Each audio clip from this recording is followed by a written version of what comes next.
السلام عليكم ورحمة الله وبركاته. عاملين ايه في الجو البرد ده؟ الجو ده عايز احلى كوباية حمص شام او حلبسة زي ما بنقول عليها في مصر. هعملها معاكم بنفس طريقة العربيات اللي بنقف عليها بالطوابير، فيلا بينا نشوف الطريقة. توكلنا على الله.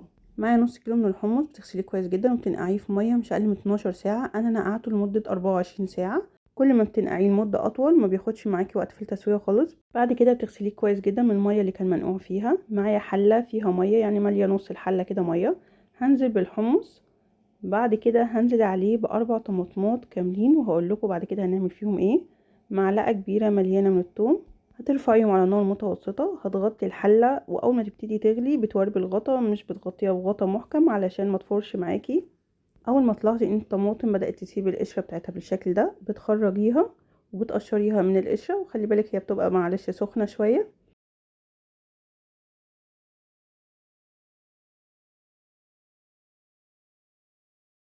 بعد ما قشرتي الطماطم كلها هتنزلي عليهم بمكعب مرقه خضار، وهتنزلي عليهم بشويه من ميه سليق الحمص. هتضربيهم بالهاند بلندر او في الخلاط. بعد كده هترجعي تنزلي بيهم تاني على الحمص. عايزه اقولك الخطوه دي بتفرق جدا في طعم، وميه الحمص نفسها بتبقى الميه صافيه خالص، ما فيهاش اي قطع من الطماطم. عايزه اقولك الحمص ما اخدش معايا وقت في التسويه خالص، زي ما قلت لكم كنت نقعان لمده 24 ساعه، فكان بعد 45 دقيقه تقريبا كان استوى تماما. بعد كده هننزل عليه بالبهارات. معلقة كبيرة من الملح، معلقة صغيرة مليانة من البابريكا، نص معلقة صغيرة من الكمون، معلقة صغيرة توم باودر، معلقة صغيرة بصل باودر، نص معلقة صغيرة سكر. شايفين المية كان لونها حلو ازاي؟ بصراحة بعد ما نزلت بالبهارات لون مية الحمص اغمق معايا، غالبا البابريكا كانت كتيرة شوية.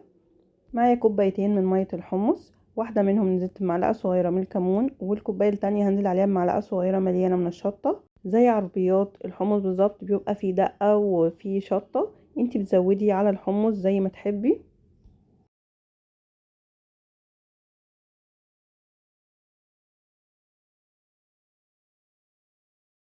وطبعا حمص الشام بيحب الليمون، هتعصري الليمون بالكمية اللي تحبيها، وهيبقى معاكي احلى كوباية حمص شام. حاجة كده خطيرة ولذيذة، تدفي جدا في الشتاء، الجو اليومين دول ساقعة جدا. يلا جربوه بطريقتي وقولوا رأيكم في التعليقات. اسيبكم في رعاية الله وحفظه، والسلام عليكم ورحمة الله وبركاته.